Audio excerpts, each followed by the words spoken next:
Yeah, and if Madam Chairman, if I might suggest, what we've done in the past is if you could just take the agenda for Monday night and go through line by line and just ask if there are questions as we go along, because there'll be some that there probably won't be any questions. And starting with the meeting minutes, because I do have a couple of corrections on the meeting minutes that probably need to be made. And I would note, I actually did again forget to hit record right when we very first started, but I have hit it, now when we actually started talking. So we're all set there. Okay. So, all right. So the first thing, meeting minutes from January 11th.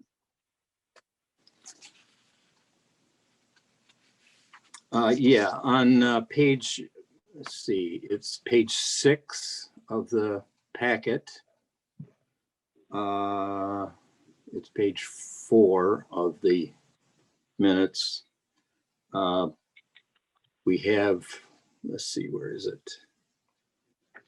It has it labeled as Ms. Spencer on the. That's in a couple areas. Yeah, that's a compliment, Jeremy. And Mr. Spencer, you can take that however you like. I called earlier and covered that with Josh and gave him a hard time for it, but he didn't hurt my feelings or anything. I thought it was funny. Yeah, and then on let's see, page 7 of the packet, under the motion to have regular work sessions, it says discussion on time to have meetings and a discussion of a fee refunds. I think that fee refunds needs to be taken off there. I don't think there was any discussion of fee refunds as it related to the work session meetings. Okay. And that was it.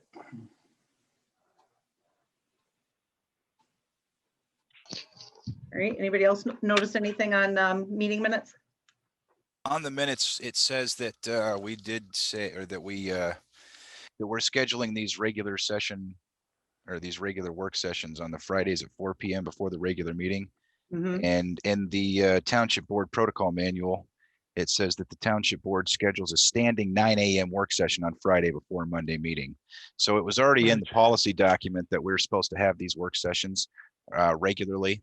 And we just changed the time. And I don't know if that means that we need to update the policy manual to reflect that or not. So I'm just posing that question.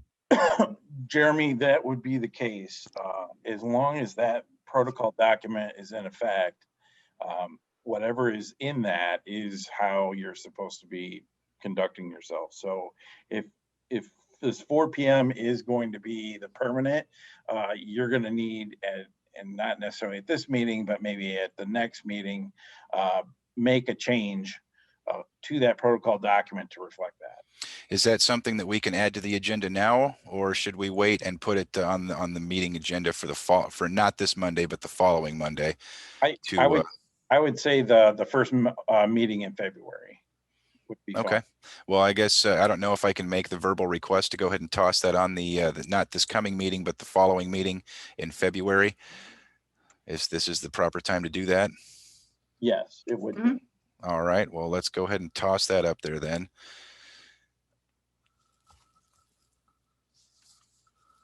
Well, we can't make any motions at this. Right.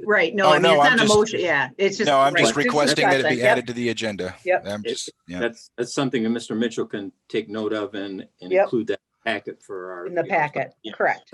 Yep. Okay. Any other, and it did relate, you were going over meeting minutes and we were talking about, the time being discussed. So it was applicable. Any other comments about meeting minutes? Okay. Then we've got some bills. Under finance, we have payment of bills. We have any questions under the prepaid? I have a couple of questions on the payment of bills. Okay. Informational things I'd like to have answered if it could. On page 10 of the packet, under unallocated at the very bottom, there is a payment of $2,000 to the Iosco County Drain Commission. It says at-large Lakewood Drains. I'm just curious what that would entail. Bill, that's our portion that we pay towards that we get billed from Iosco County. That happens every year. Is that a once a year payment? Correct. Okay, all right, very good. The next one is on page 12 of the packet. And I think this is probably, there are, under property O&M, there are 2 payments to Alert Services for $11.50. And we generally, if memory serves, we pay them twice a month. So there's 2 payments there. And then on page 18 of the packet, there is another payment to them. Is one of those payments left over from December, Jamie? Is that what? They are. There was one that got missed in December because Jane was not here. Okay, so one of those is from the second December payment and the other 2 then are for January. Correct. Okay. And then on page 16, let's see, of the packet, under the treasurer, there is a payment to Stevenson and Company, and it says December work session / board meeting, $955. That is for the time when Cindy was logged into our work session to give an overview of the things that Rob Eppert was speaking about and to answer any questions. Oh, that was during our closed session, Correct. and they charged us $955 for that? Yes, they did. That seems Okay. kind of steep, doesn't it? She didn't even have to speak. She actually did speak quite a bit for a little bit there, but yes, that's what she was charging, what they're charging. And it came out of the treasurer's budget. Okay, all right, that was all the questions I had on the payment of bills. Is that $955 payment for, I mean, she was on there for what, about an hour? Is that their hourly rate? Or I guess I mean, now that it's been pointed out, that does seem relatively high for the time that was vested in in that meeting. Well, she had to gather information for some of Okay, Yeah. to prepare for was- the meeting. okay, So yeah, hourly plus, yeah. okay. Okay, that makes sense then. Let's see here. Okay, any other questions under bills? Or I should say payment of bills, there's, like A through D. There's a prepaid, a check run, an investment report, and a miscellaneous check disbursement. Sum that up? Keep going. Sounds like it. Yeah, Okay. I'm good. All right, then next we have subcommittee reports, so I'm assuming we're not gonna have any discussion there. I think it'd be tough to do that without those people present, so. It might be fun though. I don't know, I'm just saying, but I have one question. Do we Yeah, usually get a, oh, never mind. I think, yeah. So the EIC director gives us a monthly report of what they go over at their meetings. Is that correct? Or is that what our liaison from the board does? I think his director, well, I mean, what he has in the packet is just talking about the place and leap updates and stuff. I don't think he had like what was discussed at the last meeting. I don't see anything in there anyways. I guess I'm not sure what he plans on verbally? Verbally? Yeah, Verbalizing? yeah, verbalizing Monday Well, night. I know Bill sometimes gives a update from the planning commission, so I didn't know if that was, yeah. If when they Right. if they give their report, if they talk about what they discuss at their meetings as well. Yeah, I think usually under the subcommittee reports and projects, that's from the EIC director.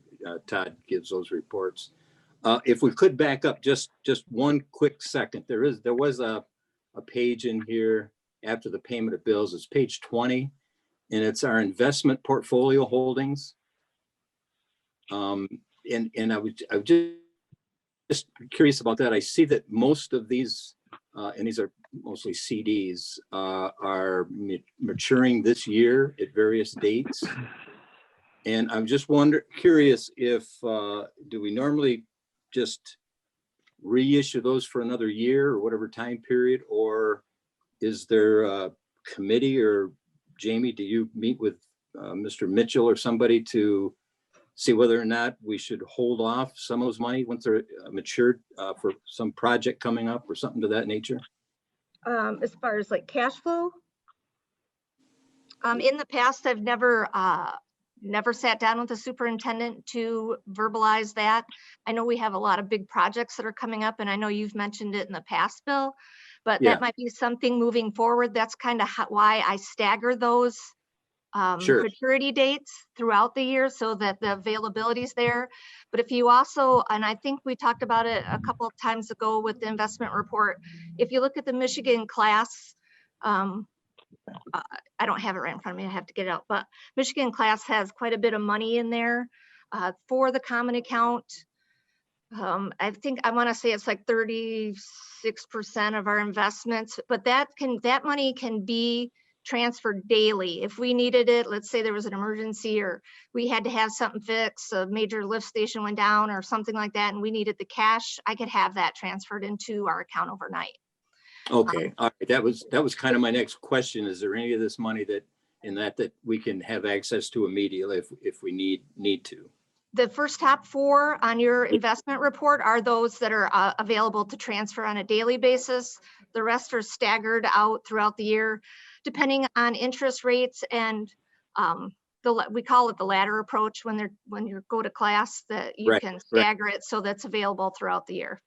Yeah, and then these ones that are the other CDs that are maturing this, well, there's only 2 of them that aren't. The rest are maturing at different dates in 2021. Do you just automatically re-up those for like another year? No, I review that when it comes time and see where we're at with capital improvement projects, see where we're at with the balance in the checking account, different things like that to see, long-term or short-term and interest rate all apply. Okay, because there aren't many of them that are paying a whole lot of interest, but given the situation nowadays, that's about as good as you can get, I guess. Yeah, So, actually it is. I actually been pretty fortunate to work with some people to be able to get us some decent ones. Just to note too, that we have cashed in a CD in December. I don't know if you noticed it from the last quarterly report that's down. The difference between the 2 and the amounts are the subtraction of the 1 CD plus the interest that we've earned over time. I also have cashed in another CD to bring into the common checking account in January because of cash flow needs. So just so the board's aware.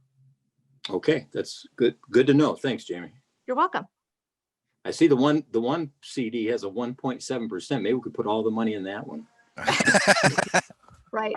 Yeah, except for they tell you that's, don't put all your eggs in one basket kind of thing. Yeah, I'm just joking. And, Okay. and I noticed that one's from that 1.7% one that he's talking about is from Chemical Bank. And there's 3 other Chemical Bank ones on there with different, with significantly less interest being gained on those. Is there a way that we could get those other ones to continue to be staggered to follow your ladder plan and get that higher interest rate for the different type of CD or something? Let me grab my book real quick. Oh no, I'm sorry. I didn't mean to make you grab the Yeah, book. way to go, Jeremy. Jeez, All the Yeah. Bible's coming out now. You do. Yeah, you already backed up. Leave it They'll to already Jeremy. made us back up. Now we gotta even go. Just kidding. So if you look at the one that's earning the 1.7, you have the date that I picked that CD up in 2019, and I did it for the 2 years because we recognized it was at the end of 2019 that the interest rates were going to be dropping. So I wanted to lock it in for a longer period of time so we have that interest rate. Unfortunately, the other ones were coming due staggered, and I wasn't able to lock some of those in for the higher rate. So I did as many as I could for the time frame that I had to work with. Fair enough. Now, Jamie, with those ones, like we looked at with the ones that went to HCB, would we be in a position to look at doing that to get a higher interest rate when they come time? The ones that, I'm sorry, could you repeat that? The ones that you had moved over to HCB for the higher interest rate, like those other ones at chemical when they come due. The Would ones we that, be able to look at those options like we did with that one? the one that we just did in December? Yeah. We actually cashed in a CD to put into our checking account for cash flow. So what So was the one we cashed and moved to HCB into it gave us the higher interest? Oh, Might so have you're been. saying, so instead of keeping them at chemical, if chemicals, if the CD becomes matured and they're gonna offer us an addition, you know, a 0.38% interest rate, and we can get a 0.55% interest rate on a CD from HCB, are you asking if we should move it from the chemical bank to HCB, keep it as a CD, but since we're moving it to a different institution, maybe garner a higher interest rate? Yeah, because Jamie's already been looking into those because there are other things that offer us other interest rates. So I was just wondering when those mature, if we were planning to look at those as well. I do, whenever a CD matures, I have 10 days within 10-day window to make changes, renew it at the rate, and I can move it. I've moved from HCB to chemical to PNC to Huntington to all over the place. So So yes, you're I do already go out and chasing I those ask, interest rates. I talk to the different banks and see who I can get the better rates from before I commit to an actual rate. Good deal. That answered my question. Thank you. Okay, you're welcome. Here's a question. Does the, just out of curiosity, these are, I'm looking at the list here and these are all straight up banks. Are we able to, as a township, look at CDs from credit unions as well, or no? You can, but generally the FDIC insurance comes into play, and the interest rate that they can give you usually is very good. Oh, okay, good deal. All right. So we're ready to move on to the superintendent's report subjects? Do you think? I'm sorry, I did have just one other question, Jamie. After that, the investment portfolio, there's one page that has a check disbursement to US Bank, paying Oh. agent fees of $500. I was just curious why just that one page was in there for that. The miscellaneous checks report that we do, so that like for bond payments and different things, because it doesn't run with the regular check run. I do those checks electronically.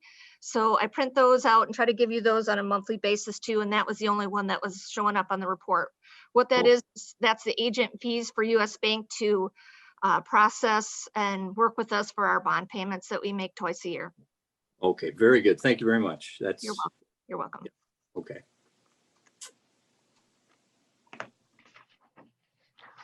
Okay, first on the superintendent's report was the LOI for the Huron Shores Artisan Hall. Yeah, I have a question.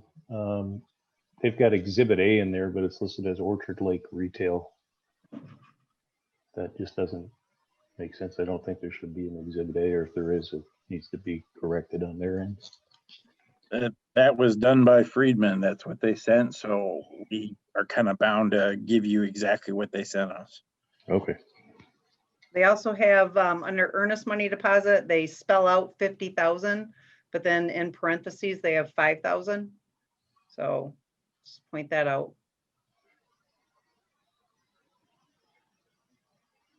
For the EMD, but. And what else is there on that one?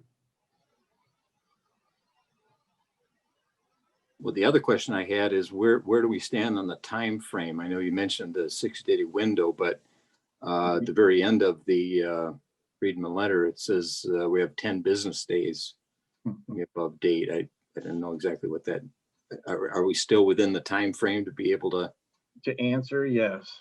Okay, all right. But you're gonna need to have some answer back to them, either Yeah. accept, deny, counter. Right. Okay. All right. Very good. Does it say in here? I can't remember. Does it say in here that there were a dual agent? Where did that come into play? I don't know if it does, but they are. Yeah, So- I guess I'll just point that out as well. we've enlisted Freeman to market our property, and they are also presenting this offer from the buyer. So they are acting as a dual agent, and it's my understanding that the purchaser also has a property listed with them, with Friedman. So just thought I would point that out as well. Does that allude to any upcoming foreseeable issues for you? I'm just pointing it out. I mean, we all use our personal background to make points. Absolutely. I'm a real estate agent, and I guess I would just point that out, that those are things that I observed when I was reviewing the offer. So, Sure. Thank you. okay. Any other, okay, so I guess we'll deal with that Monday. Well, we'll deal with everything Monday, but any other questions on that, I guess? All right, the next one is the North Huron Street property sale,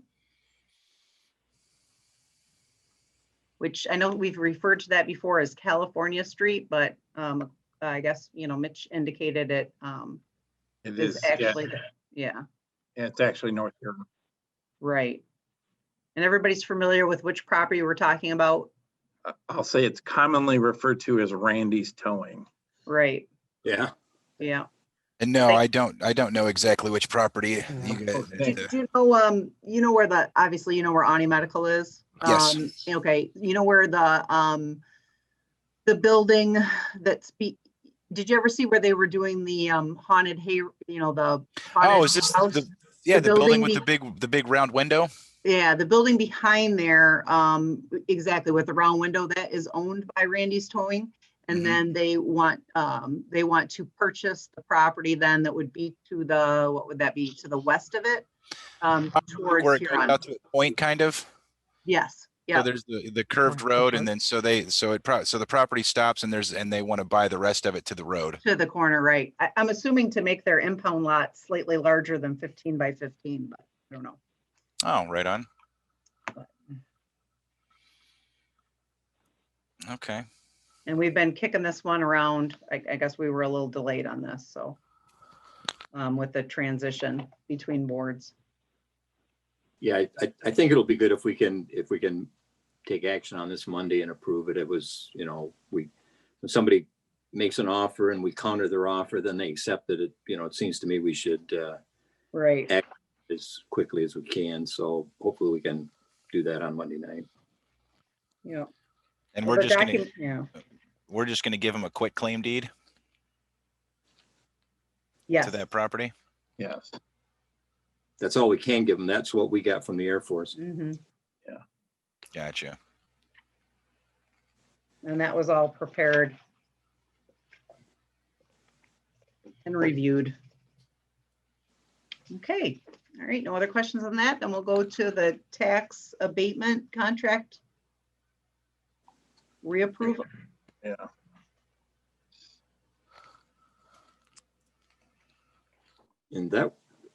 And that was approved by the previous board, but my understanding is that there was some difference in the insurance requirements that were in the RFP as opposed to the contract.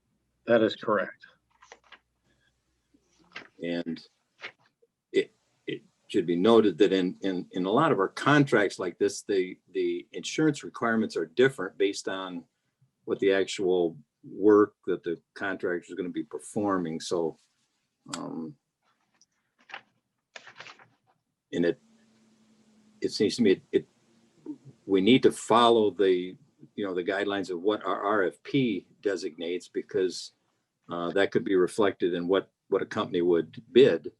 If then later we make the insurance requirements different, then that could affect the bid. Just I think this is a pretty easy one to just Monday we can approve it and move forward. I think needs to be handled. So You remember Right. why Mr. Nordine voted no?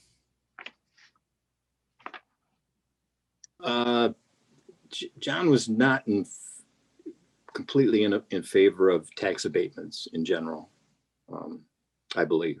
Okay. I don't want to speak for him, but Fair enough. Well, he voted no, and I'm not exactly, quite frankly, I'm not exactly sure on all of what tax abatement policy stuff is. So if it's when it didn't pass, as a unanimous decision, then I'll dive into that this weekend and look through it and see what. Well, right. And a couple things, I guess.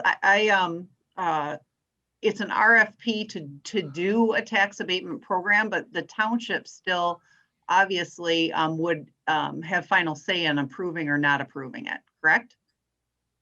I mean, I'm assuming that that's correct. I believe that is correct, Yeah. yes. Okay, because I have concerns as well, I guess, in regard to tax abatement. And the fact actually, I know I had talked to Todd about this, and the obviously the cart is out of the or horse is out of the cart corral, but there was different entities like NEMSCA and that have great RFPs that we could have used probably for free, and we've used in the past. So I think $6,500 to create a document just seems like a lot, but anyways, or a program, I guess I should say. Yeah, this is to prepare a policy for the township to use. Right, or even the policy, though, I guess it's the same thing. I mean, NEMSCA has partnered with many communities to do this. And I know, I'm sure the township reviewed, I mean, the abatement program, our policy that we had in place was actually, it was done by staff along with the assessor as well, was part of that. But I'm just saying, it just seems like a lot of money to be spending when there's probably entities that could create it for us for free. And then I just would point out that we also have, with the Tifa district that is out in the Wordsmith Airport Authority, we are already foregoing a lot of, any growth out in that area. So we have to keep that in mind, I guess, moving forward, that money is going specifically into that, into only being able to do capital improvement projects in that area and not township wide. So I just think that we need to keep that in mind, but those are just my points there.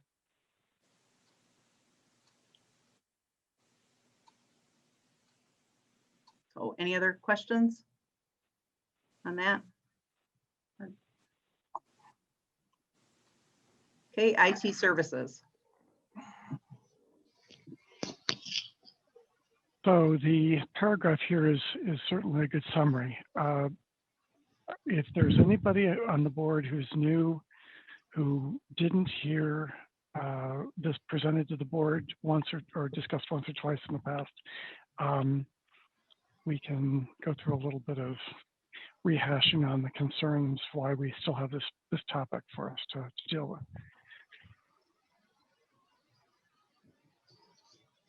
There was a pretty lengthy discussion that took place on one board meeting. I can't remember which month it was, but it's been a few months ago. I believe it was in October, and I remember listening to it. Yeah. But so, I mean, in summary, I had pretty strong feelings about the contract being comprised of what would look like a poorly written agreement to begin with, coupled with the fact that it was pointing to a proposal that was really not much better than, your typical marketing glossy, that doesn't say a whole lot or commit to very much. The agreement overlooked any kind of an hourly rate that might need to be paid if we were to try to work after hours. It's focused almost exclusively on just typical business hours. Also, there was for the rather sizable amount of money increase, thousands of dollars.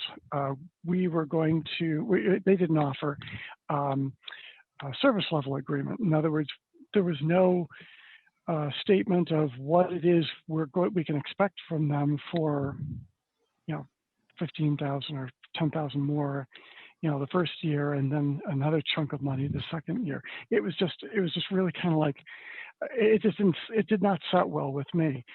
I called it out as predatorial during the board meeting, with the representative from IT Right on the call. And also the exact same tactic was used against the county who IT Right provides services to.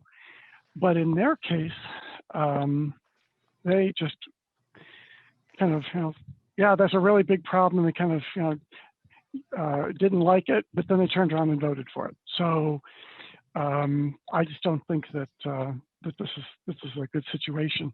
I think there's probably some discussion that needs to take place, maybe with you and Mitch, and the discussion around what the contract should look like. And I think maybe myself, Jeremy, we could probably weigh in on some opinions here, but I think it's valid here to say that if we can give this to an interim attorney to work out, I think it'd be appreciated. After you called them out on the generalness of the contract, did they come back and provide an updated proposal with some of the information you required in there, or did they just kind of throw their hands in the air and walk off? Nope, they didn't do a thing. They just said, we're going to do everything we can to retain your business and kind of keep you as a customer. But that was just words during the board meeting, and nothing took place afterward. Interesting. And like I said, they played the exact same tactic on the county, who didn't really call them out on it. And the county agreed to accept the contract after all. So I don't deny at the point, real quick, I don't deny that the contract that we have today or that we've had in the recent past is low, just to be clear. What I find predatorial is the way that they approached the township with the increase in rate, and that they aren't presenting what I would consider a professional contract. I mean, if you're going to charge somebody what's going to ultimately become some $25,000 a year, you'd like to think that you know what you're going to get for it, and that what you can depend on them providing when the time comes. And that isn't really clearly spelled out in the contract that was being presented. It had been supposedly reviewed by Mr. Eppert, but I didn't agree with the way what it was saying, frankly. I think that's it. Somebody else wanted to say something. Well, I was just curious, Tim, this is Bill. I was just curious if the contract that we have here in the packet, which I think was the one that we were preparing to initiate with IT Right, did the items under the scope of work and that sort of thing cover the questions that you had relating to the contract with them? Or were there other things that needed to be added? Well, yeah, no, I'm saying it. No, it didn't. And that's what I'm saying. The scope of work you're looking for is somebody who's going to provide you support for the equipment that you have, which whether we're, I realize that we believe that we're kind of a business day operation, but the fact is we're not, because we also include a police and fire department. And so the services have to be considered at that scope, at that level. And there was simply no acknowledgement of that in this agreement. And when I say no, I mean none. So when you ask me, is something missing? Yeah, the whole thing. So when you're talking about weekends and stuff, I mean, under the scope of work, it says unlimited help desk support to include nights, weekends, and holidays. What we're looking for is somebody having to be able to arrive here in person to do some work. We're not talking about somebody who has a problem with their Word document, something along that lines. We're saying, we might have a failure of some network equipment, at which point, what is that on-premise service going to be? Gotcha. We're not going to be doing it ourselves over the phone. So help desk is one aspect of support, but not the only one at all that we are looking for.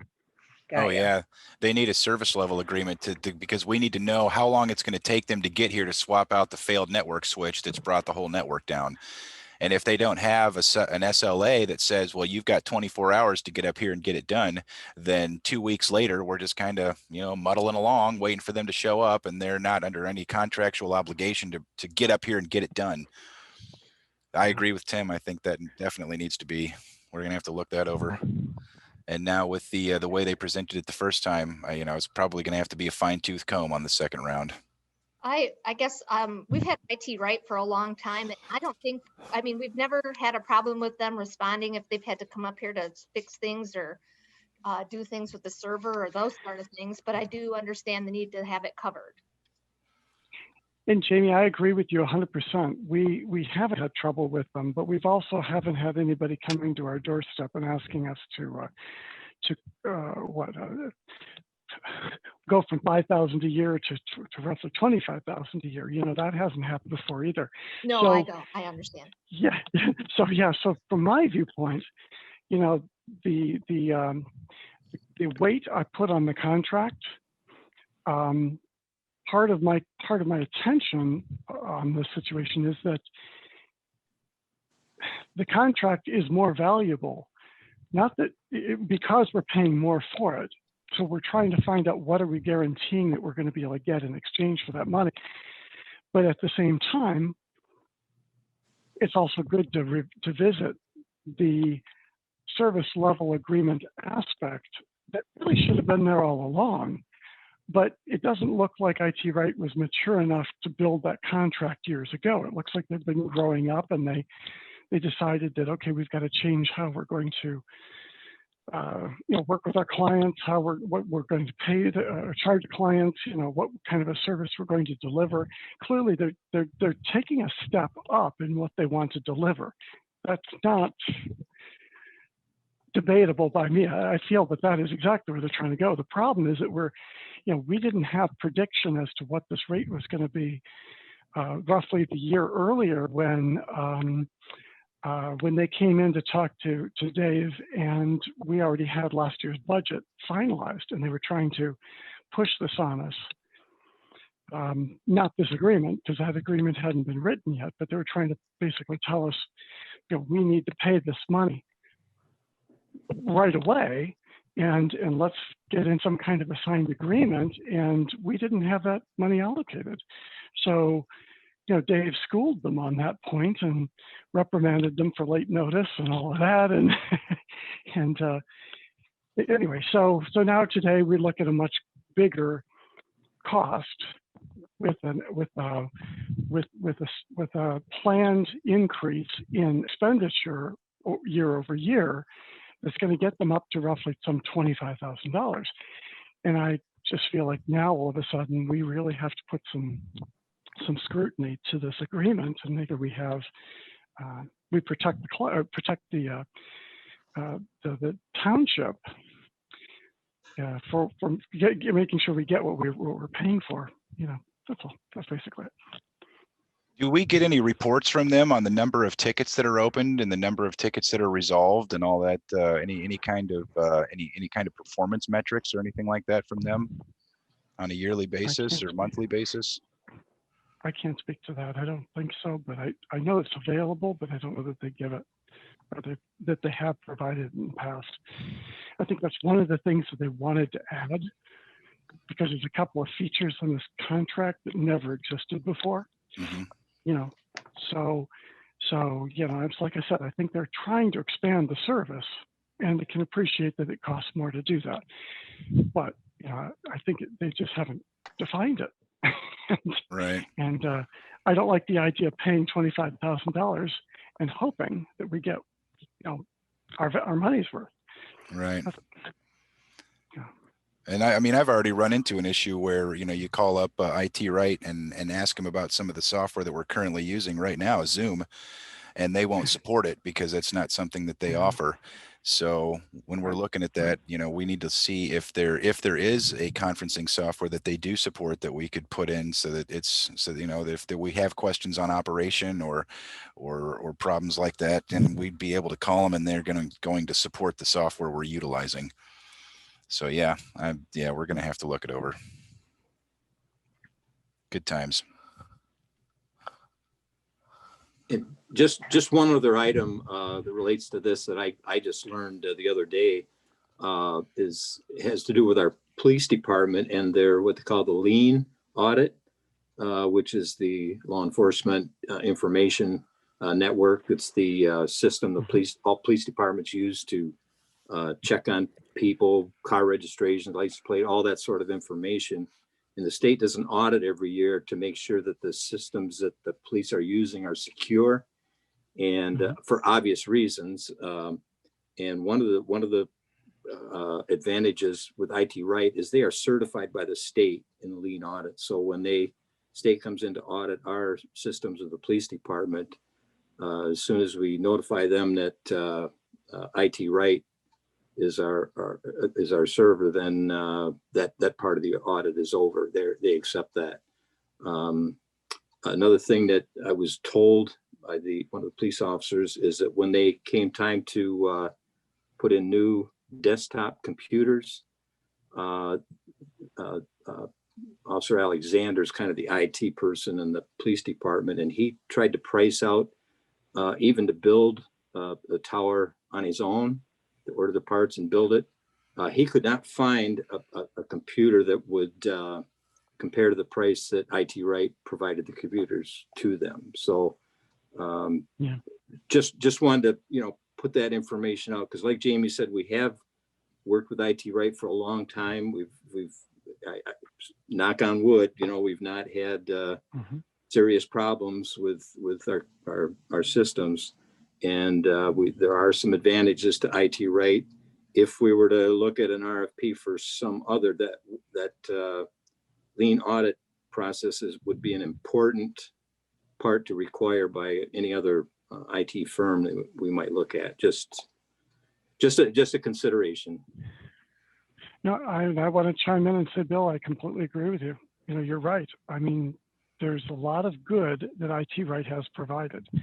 The criticism here is around the contract and around and because they wanted such a large amount of money increase in annual expenditure for really kind of basically the same service with some extra stuff along the way. And so I really think we needed to be able to justify that and protect ourselves as a township from somebody who didn't just deliver whatever they wanted for more money. We have a really good guy who's actually on our account who is not the salesperson, but the guy who delivers the technical work, Caleb. And I said during the first meeting when this contract was renewed, I said to the salesman that I very much liked Caleb's quality of work. He was phenomenal, but all it takes is somebody leaving, and they can't replace him with somebody of equal quality. And now we're stuck with a contract and nowhere else to go. So that's why I'm saying I think we need to really think about what happens when it isn't the sunny, beautiful sunny day. I think the contract should consider a little bit of what it looks like what we should do when it's cloudy or raining, if you know what I'm saying. Business metaphor. Absolutely.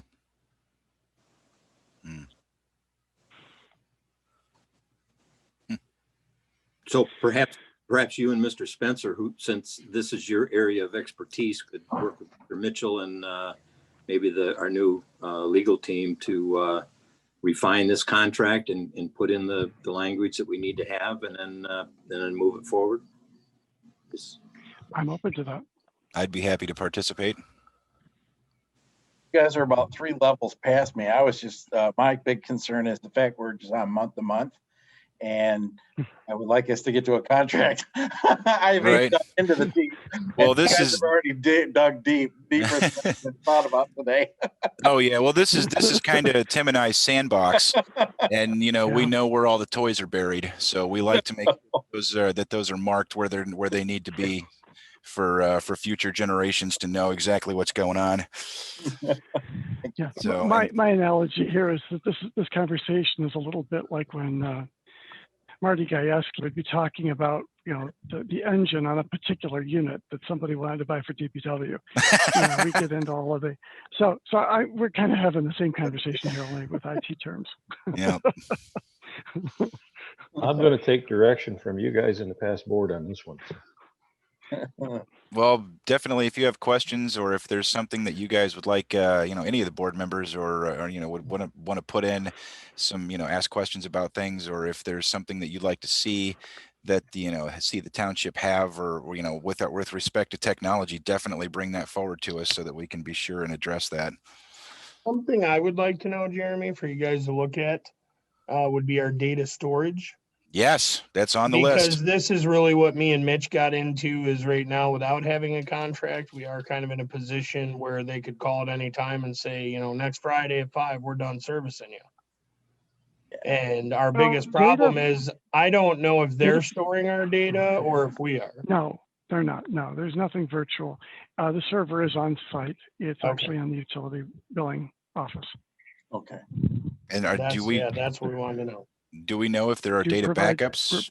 Yes, Marty? there are remote backups that get run every night. Okay, good deal. When's the last time those were checked to make sure they were working? Does anybody know? No, I do not know that, because this is one of the reasons why Yeah. I'm going to counter what I've said earlier about the cost here for just a moment, not to belabor this point and turn this into a work session just about this contract. But if you look at the cost associated with a qualified IT person who can handle the scope of what needs to be done for any kind of a company, an organization like a government office here, especially where it deals with specialties involving the police department and fire department, you're not going to get that individual for $25,000. I keep referring to that just as a general number here. Mhm. But it's going to cost some money. So there is a reason why I think IT rights shouldn't be replaced, but I was not happy with their tactic. I wasn't happy with their approach. I didn't think it was good customer service. I had to call that out. I think the contract is an issue. I just want to make sure that if something goes wrong, we have a leg to stand on, because sometimes things do go very south, And sideways. contracts are ultimate. Yeah, and sideways. And contracts are the thing that you fall back on when things go that way. So that's all. That's the basic point I wanted to get across. And so, Mitch, I would look to you to, I guess, decide what's. I also wanted one other thought very quickly, and this had to do with the new attorney. I think that that attorney should be part of a discussion at some point, maybe not the first one that we have on this topic, but maybe the second by that point, because even attorneys are not always clear on how to write or even be familiar with IT kind of contracts. It was not Eppert's forte, as he candidly shared with me, and as a result, that's how there was a lot of collaboration between he and I when certain contracts did need to be written.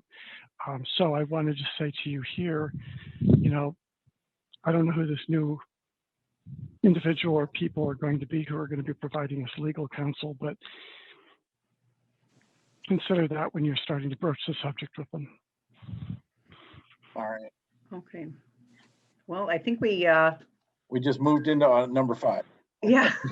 Beat that one to death. Yeah, I think we just Pulling transcended. people to number 5. How about that? Yeah, right. Well, I guess with the IT services, we're obviously not ready to, move forward with this contract, but yeah. And my whole intent was Yeah. to let's get this ball rolling and Right. not let it sit. So we're gonna have to form like a little work group or something, I would say, but Thank you for putting it out there. yeah, thanks. All right, so legal services, RFP. So there's a couple in there. There's the one that Mitch has drafted, and then the one that was used back in 2013 that Mr. Stalker drafted, that we went out to bid with.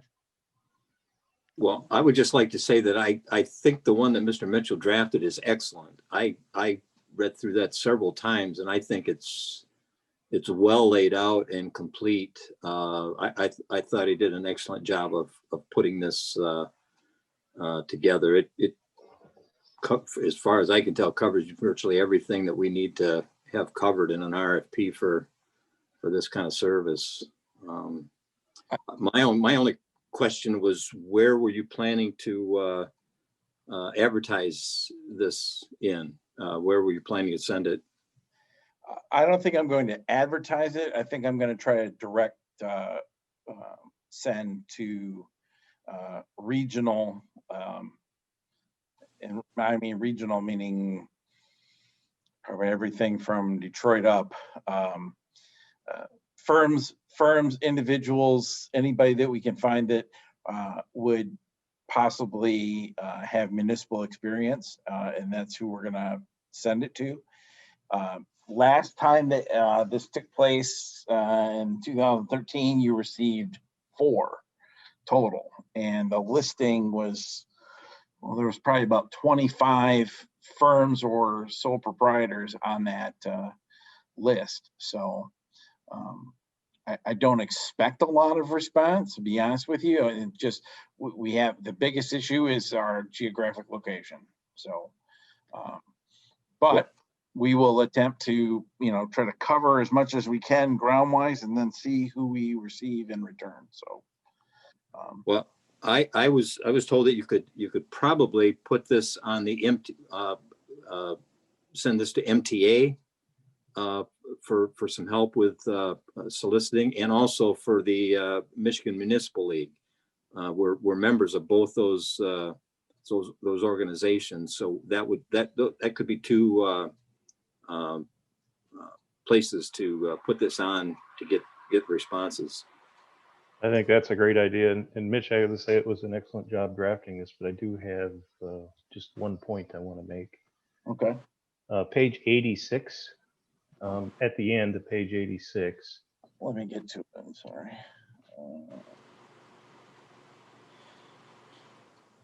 You mentioned the selection of the Oscoda Township, Charter Township law firm or attorney. The only thing I would want to add would be on page 87, where revise the sentence. The proposed designated township attorney must have a minimum of 10 years experience in the field. I would make that and/or law firm, because hopefully we'll get a rate for a full partner, which is usually that 10-year plus.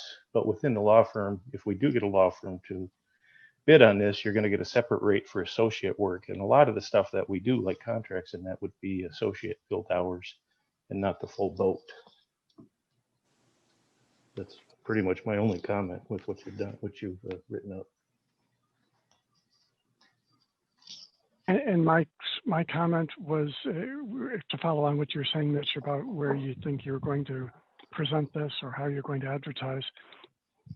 Possibly the office in Alpena that is Dan White, and the attorney that works for him, possibly the attorney that works for him could be that person that has the ability to provide us services. Tim, I believe that's in the packet already. I think Mr. Mitchell's made For that interim. comment. Yeah, they're going to be our interim attorney. Mm-hmm. Well, hopefully, if you Right. So, Exactly. but I did tell that firm, it's White and White Wojda or something, Curtis. WOJDA And and Curtis. Curtis. Yeah. And Curtis, yeah. I did tell them that even though if they were to become the interim, they would still have an ability to submit a proposal to become the permanent. So this would not negate them from that process. It doesn't guarantee them that, but it doesn't negate them from applying to be our permanent. That's fair. It's certainly an advantage, isn't it? We get to know them for a little longer than we do somebody else. Do you think that makes it an unfair advantage, Tim? Oh, no. Okay.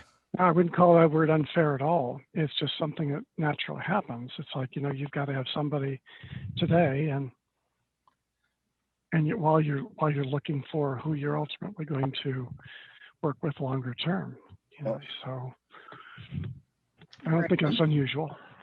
Well, Rock on. we've been working with them and, so there is Mhm. they know us a little bit. So that's Yes. helpful Yeah. as an interim for sure. Yeah, Yeah. they've represented us on a couple of cases, just Yep. recently, the MacArthur case. Mm-hmm. Yep. And they were before on some other ones that I know when I worked here. So, And I suppose if during the interim, if we're happy with the results we're getting from them, there's no legal requirement to do an RFP for professional services. So if we were happy with them, we could just go with them as the attorney in fact. So, but I guess we put the RFP and see what, throw the line out and see what we hook. right. Okay. Right. Any other comments on the RFP? Nope. Okay. Then we have the interim legal counsel. We kind of wrapped that in as well, but Yes. any So, questions there? yeah. Please note that at that same point in the meeting, we will take an official action on our prior legal counsel's resignation. And then we will then proceed with consideration of an interim as proposed. So will you have the retainer before the Monday meeting, Mitch? Will that be in the packet possibly, if you get it 18 hours before? The retainer, He no, mentions in his letter, he's bringing a retainer. no. Okay. We're going to start with the hourly and then we'll move from there. And that's just to get them, if you so act, on that, it's to just get them officially your interim. And then we'll work on a retainer probably at another meeting or two. So probably be the first meeting in February. Yeah, I think I would point out that the rate that they quoted is slightly less than what we've been paying. That is correct.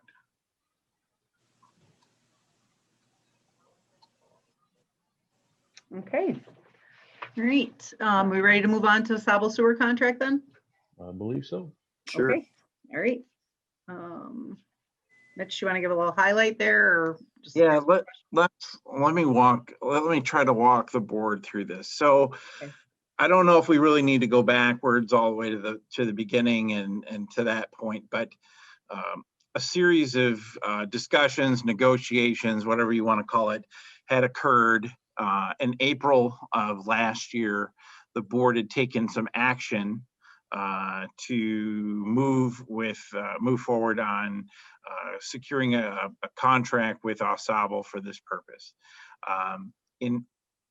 Now, we don't need to necessarily talk about the interim period, but in about August of last year, the USDA got involved with Oscoda Township regarding funding, and USDA has some requirements that if they're going to be the funder for the township to do that, they require some things to be put into that contract.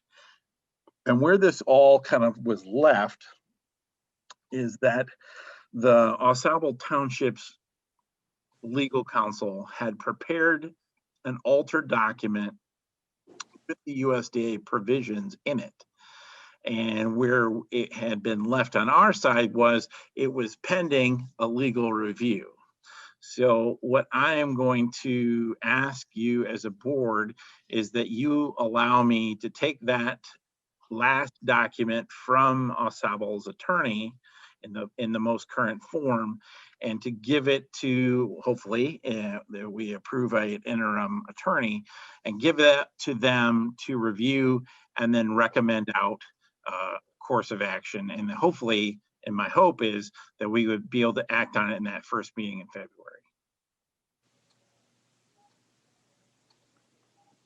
Yeah, I think it's important that we act with post haste on this agreement. They have been looking for this since last October. There is a real possibility they could lose their funding for this project if we don't act in a fairly quick manner. I think after at least in my reading of the changes that their attorney made to the original contract, is merely to address the concerns of the USDA as it relates to their funding.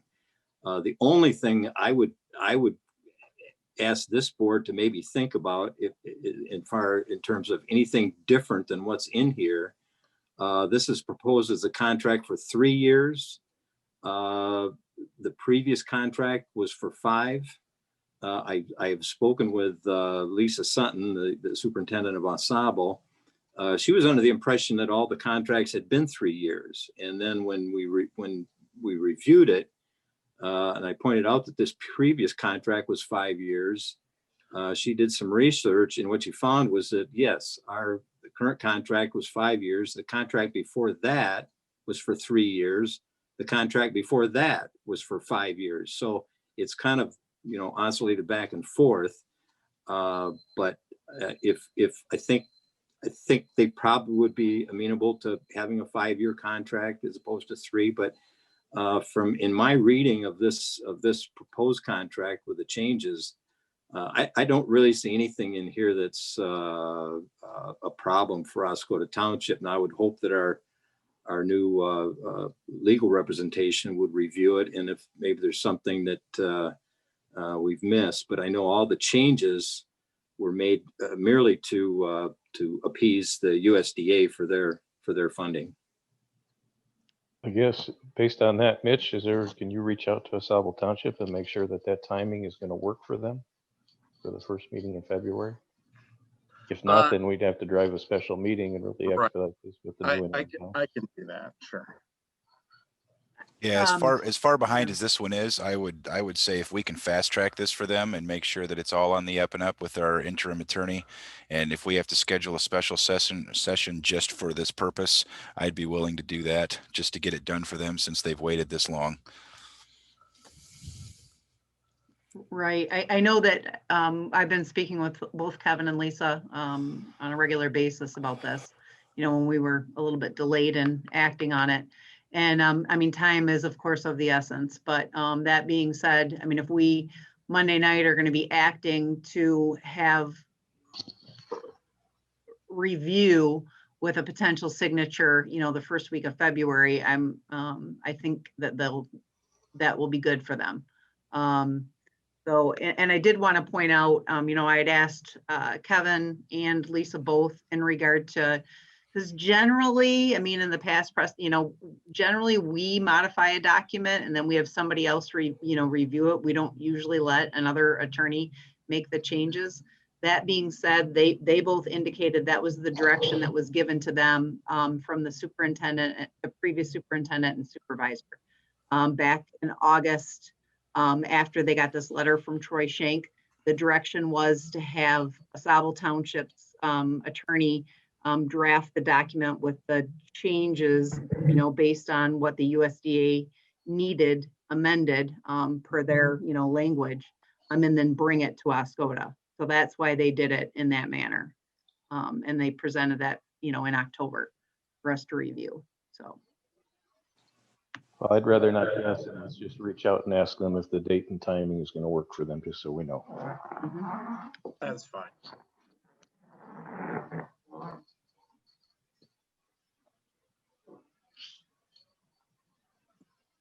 And everybody is aware then that Roe, our engineer, has reviewed the plans of Oscoda Township and the end users, all the users, how it's going to impact our system. F&V, same thing, has reviewed it and is comfortable. And I believe there's a letter from Roe that indicates same. I don't know if it's in the board packet or not, but did we get that letter? It's coming. I think all they had to do was we're going to have to upgrade one of the pumping stations, and that was to compensate. Am I right? Yeah, on that, lift station 25 or something, I think, out on base. But yeah, but anyways, I mean, all that information was, adding those users and how it would impact our system, was extensively talked about. So, we have sign off on our engineer and water operator. So yeah, at the previous board meeting back in April, when we approved this originally, there was a whole packet of information from both F&V and from Roe F&V actually said that additional Right. flow in some of those lines would be a benefit to us. Yes. Our pumps are not operating at full capacity.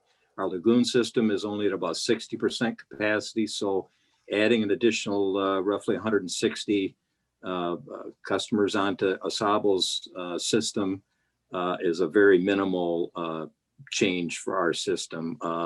The first pumping station is pump number 4, and that is the one that I think in an email or in here, Mitch referred that he authorized payment of redoing one of the pumps or getting a new pump for that station. That's just under general, those are things that happen from time to time. And that system is very easily able to handle this, whatever additional flow comes in. And there has been talk in the past about Oscoda, building their own lagoon system. In my talks with them, that's pretty much off the table now. The cost of that is so prohibitive for the small amount of users that they have. That's one of the reasons that they are having concerns, is because their fees to their customers are so high relative to ours, because right now they only have 250 customers, and they own their entire sewer system there. They have 5 lift stations, several miles of sewer lines, and they have to maintain all that and keep it up. So it's an expensive process, and the cost that they pay us for treating the sewage what is that? It's around $104,000 a year that they pay us, which it'll be at the new rate that we'll be charging. They can't build their own system and make any sense of that for that amount of money. So maybe at some time in the future, if they have big expansion on Oscoda and have a lot more users, they may be able to afford their own lagoon system. I've had some talks with people at Eagle because they would have to be granted a permit to operate.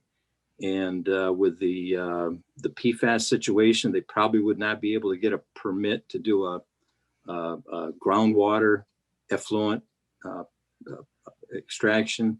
In other words, the clean water that comes off that system has to be sent somewhere. It would have to probably be a surface water injection. So that means that they would have to locate this somewhere near a lake or a river. And unless they already have some property, that would be an expensive proposition for them to purchase property. Just purchasing the property, and then another anywhere from $6 to $10 or $12 million to build. It really isn't for 400 customers. We have 1,868 customers on our system in Oscoda. And so we're able to, have our customers they're not happy about the rates, of course, but they're much lower than what Oscoda's paying, because you have to be able to pay for the system, the maintenance and upkeep. And it just isn't feasible at this time for Oscoda to do that. So I don't think those are concerns that really need to be taken into account for this project.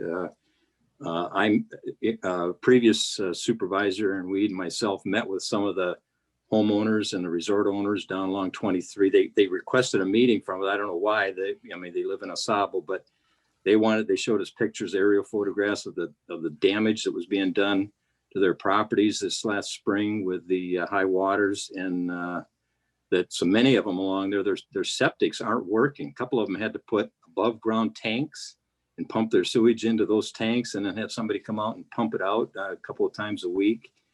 So this project is very much needed down through there. And then on top of that, Oscoda is going for funding for their phase 4 bike path, which will be going over the top of this sewer project. So they kind of have to run together. They have to do one before they can do the other. And I just would hate to see us hold them up on any portion of this. So that's just my thoughts on this whole issue here. Thanks for the info, Bill. Sure.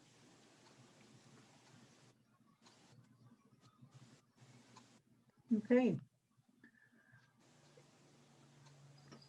we ready for the next one then? Request for property cleanup? Yeah, clean it up.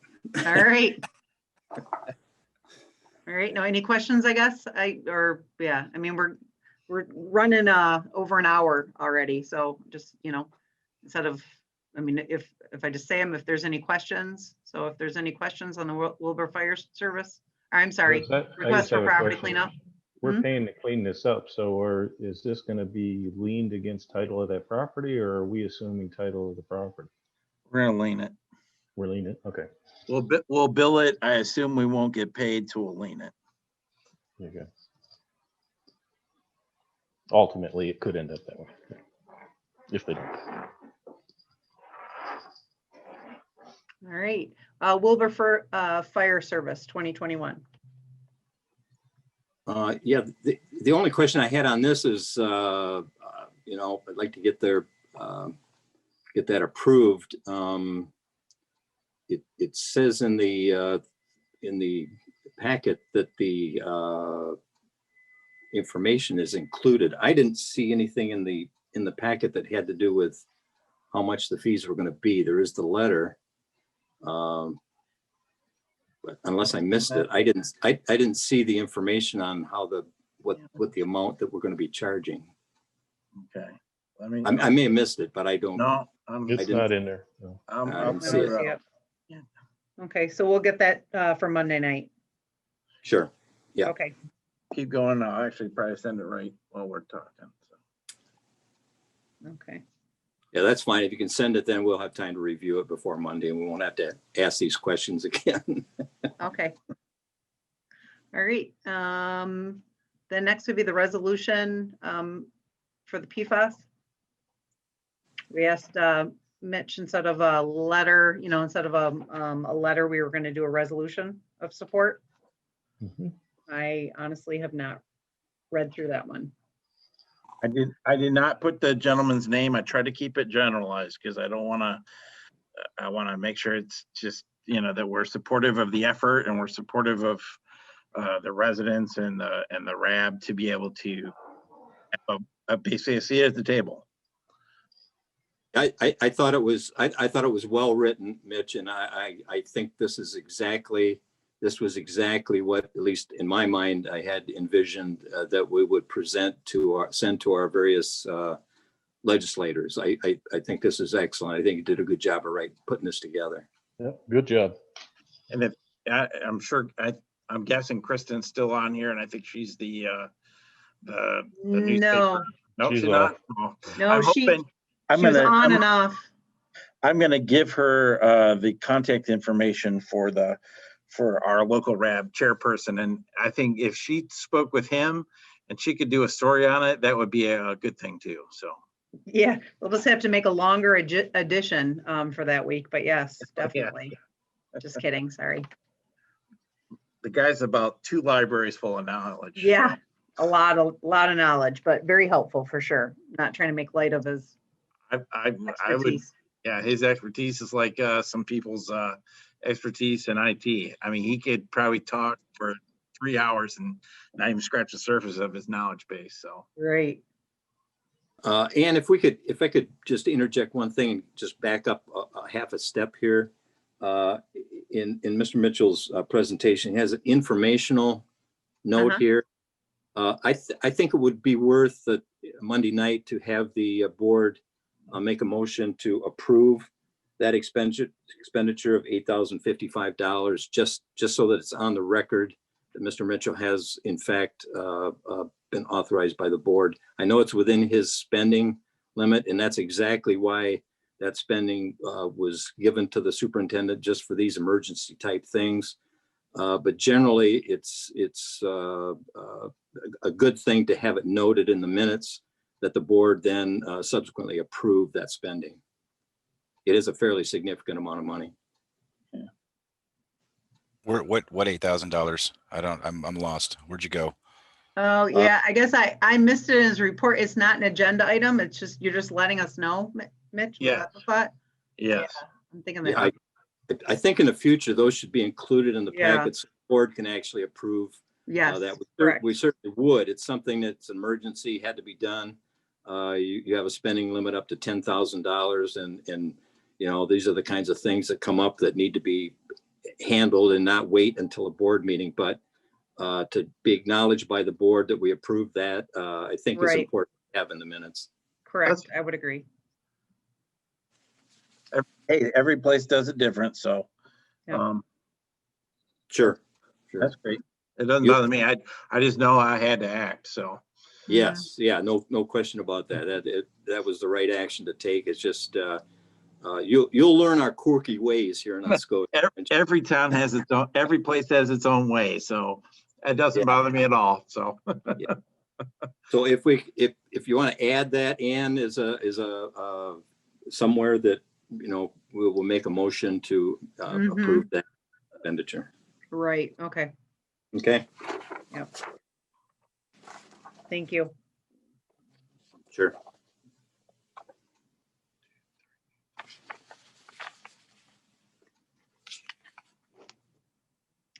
Okay.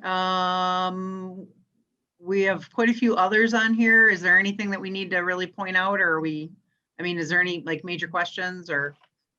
I guess I'll make a comment on the first one, that communication from Al Grasser.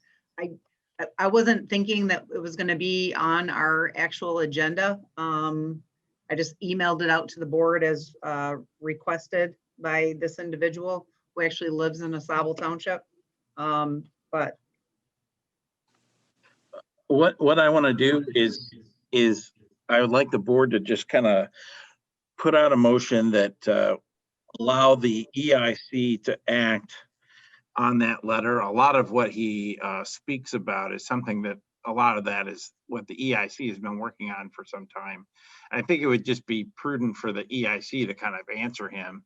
And I think too, if I understood the EIC board, I think there's a desire to actually probably speak with him directly too, as the EIC board. I think they want to get more information from him since he spent such time and effort into putting that together. Yeah, and I would just point out that, like, for instance, the very first item on here, the zoning, that's been handled. That is covered in our new zoning for that downtown district. The when we made the change, that actually is Right. covered. And so many of these other things actually would come more under the preview of the Chamber of Commerce. You know, the township doesn't have the ability to, you know, negotiate with like the River Queen and those places to get kayak discounts and, you know, all those kinds of things. But I think the EIC would be the place to direct this letter, and they could work on some of the points with this gentleman because he does it. I mean, these are good ideas. All of them are good ideas. Yeah. Yeah. Right. But some involve obviously properties that we do not own. You know, Alpena Community College. You know, there's some stuff that he's not, I guess. And he's what I think the EIC is willing to answer those. And actually, I hate to say point him in the right direction of the correct people. Right. Well, if Ted wants to take the lead on that, then that's great. Yeah, that would be my suggestion. All right. Any other points in, you know, number 2 is 2021 community profile. Basically, real simple.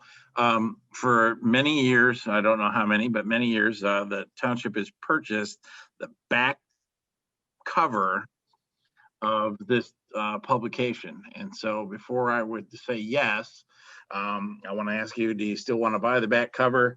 And what's in the packet is what was in last year. There you see a picture, it says Oscoda Take Flight. And then you'll also see kind of their rate structure. So the back cover is $2,495. So How many people does this go out to? Do we know? I do not personally know. I don't remember exactly how many hard copies, and they also do the virtual, you know, so that's available on the website and so on. They email them out. 5,000 print and about 12,000 views. Yeah. Electronically. And like you pointed out, we've always had that back cover. I would hate to lose that. I mean, Yeah, you know, I kind of like it, but if we didn't take it, you know, we might not ever get it back again. So, Right. But again, every town's different, so I wanted to ask you if you still want Sure. it or if you Sure. don't. Sure. all right. Fire department bid request. That's pretty straightforward, so. Any Agreed. questions there? That is in our capital improvement plan. So for this year. All right. Does this engine look like the correct one to be put in the township's use? Oh, no. I don't know, Jeremy. I know. I was just making reference to Mr. Gieske. I'll have to pull him to the side when next time I see him and ask him, because he seems to be the expert on these things. Mm-hmm. Well, if Ford doesn't, I don't think makes a 6-liter gas. It's probably a Chevy product. As long as it's got a big hose, right? That's right. Yeah. All right. There's a Okay. joke there somewhere, but I'm I was trying not. I didn't want to touch that with a 10-foot pole. Just saying, it's Oh, my. 5:25 on Friday, trying to, Okay. get Yeah. my sense of humor here. Okay. All right. So then I did include, we've got those 3 board appointments. I included, except for the renewals of the building authority. I didn't, I don't have, I just got verbal renewals from them, but otherwise I have the letters of interest from the other people. I did remove Adam Travis. I'm not recommending his appointment to the Planning Commission based on the fact that, well, I don't know, kind of a charcoal gray area. He's a volunteer fireman. So, the question is he a employee or not? I guess I would point out that Mr. Dan Gary is also a volunteer fireman and was on the Planning Commission and actually served as the chairman for quite a few years. Well, I guess I just got a question because I ran through the Planning and Enabling Act, and I know, Bill, you mentioned that nobody could be an employee, but in the act, I couldn't find language unless there's some. Oh, it's there. Oh, Yeah. is it? Okay, then I missed it. Yeah, I it read is. over it. Yeah, it is there. And I got that. It's on page, what does it say? It basically states it's except as provided in this subsection, an elected officer or an employee of the local unit of government is not eligible to be a member of the Planning Commission. And the except part for the local unit of government is the representation, like that Bill serves as the Township Board representative. Oh, okay. So it does state that. I guess over time they've talked about, there's been different discussion about whether or not a volunteer, actually, they actually looked at the volunteer thing.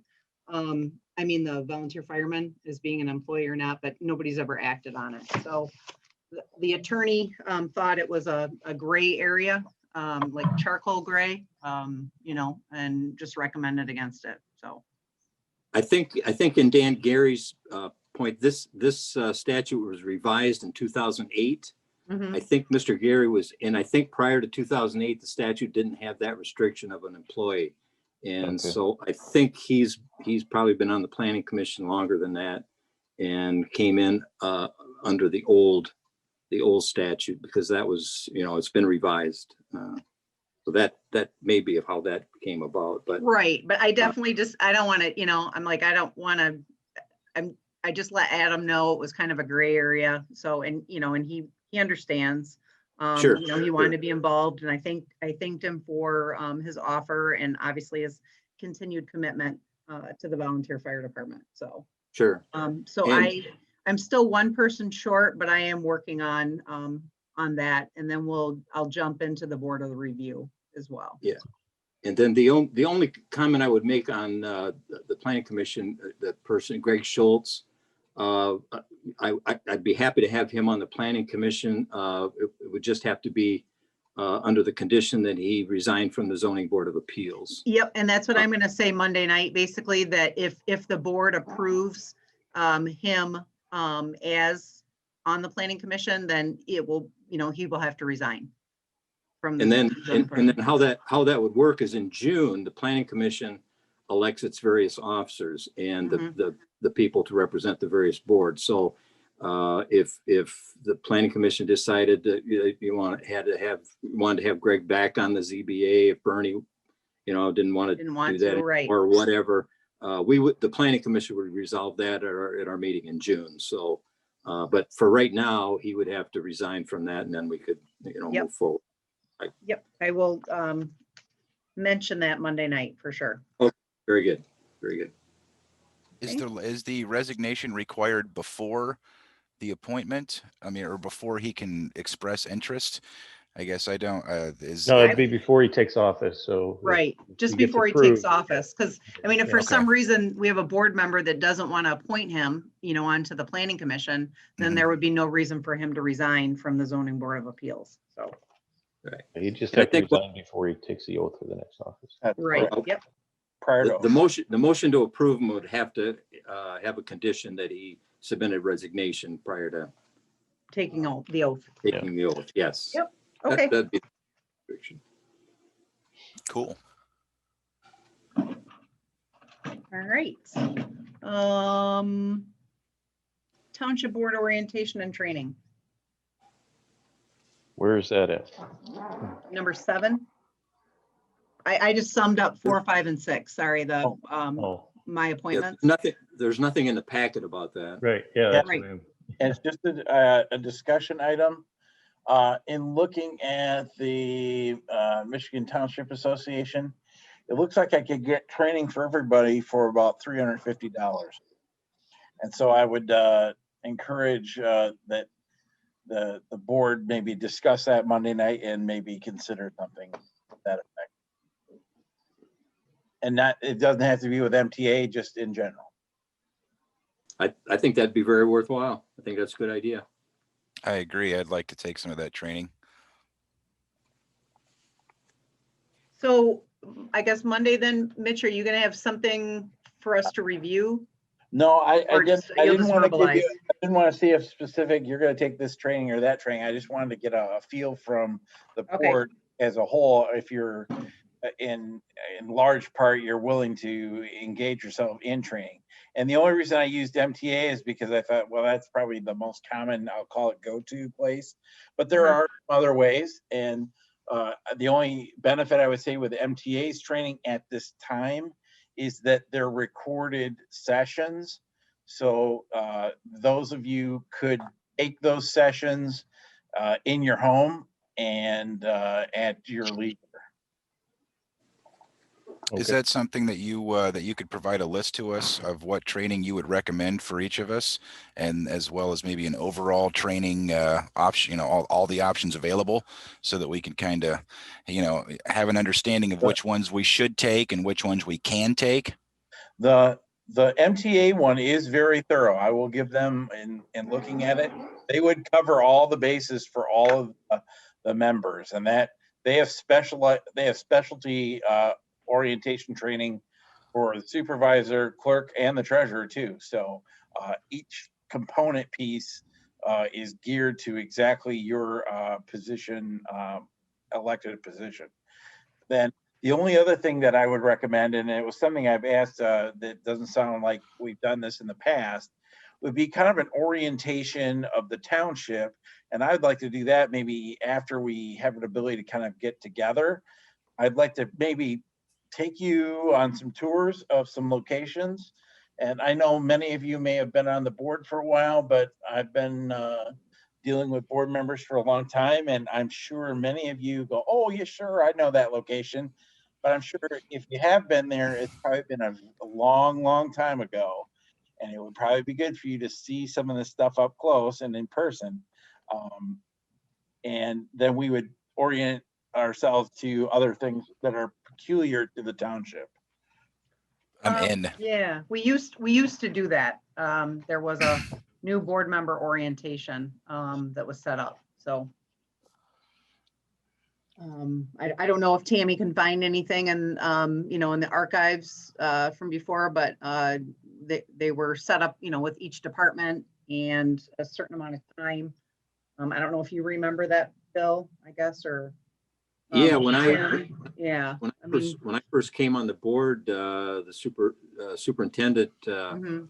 took me to visit all the various departments, the DPW, the police department, Mhm.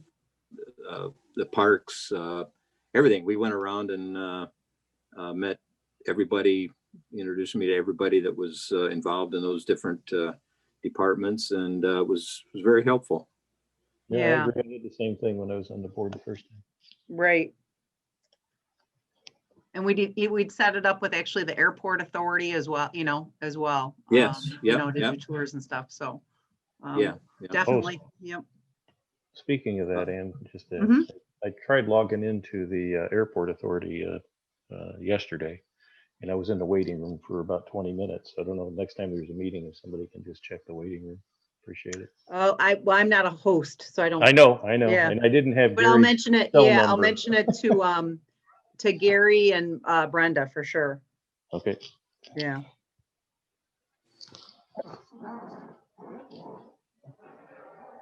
Okay, well, I think I think that's it. that's it. Besides I got one other thing, actually, too, just on the Rockfest thing. Oh, I'm sorry. I forgot about Rockfest. Oh, to you the- forgot about Rockfest? Yeah, sorry. Freudian Just to slip. disclose, Kathy and I are part of the committee for that, so I need to make sure that that's acknowledged and known by the board. And then in informational, page 155. Trying to get to it here. Yeah, I was just looking for the special use request and I didn't see it. There's a bunch of F&V stuff at the bottom of the report or of the packet here. Did I miss the It's Rockfest, but it's got its own little tab. It's above informational. And Mitch, this is just something that, just a question. Part of the HRSA report, December 3rd, the online chlorinator or chlorine analyzer was removed from Lakewood Water Tower for winter. Is that, I mean, it's water quality issue. So is that something that gets removed because there's no heat, or do we need to look at putting heat in there to keep that in there? Because I would think that we'd want to do everything we can to make sure water's clean and pure. So just something you can track down.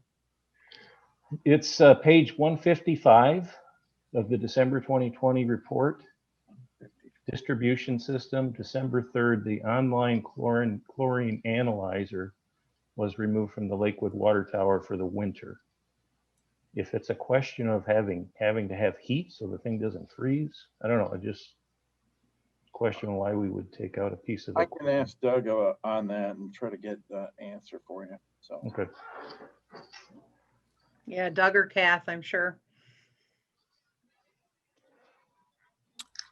I'm still not seeing the Rockfest special use request. What page is that on? It's page 144. Oh It's a boy, it's letter- way up there. All right. Letter to Mr. Mitchell. Yeah, it's in the the action, or I shouldn't say the action, but in the before you get to informational stuff. Right on. So I went way past it. You buzzed too fast. I did. Try. Ah, yes. So I guess, so Steve, will you just Monday night state that you're, just. Well, I'd just like to see if Mitch can run that down before the meeting. No, I'm sorry, back on the Rockfest. Oh, thing. on the Rock. Oh, yeah, definitely. Yeah. Yeah, I'm going to put it out there publicly so people know. Yeah. Gotcha. Okay. Yep. And I had just one other quick question. At the very end of the packet is the information from Al from Old Orchard Park. yes, He's talking about some rate increases and doing something. Is that something that we need to approve?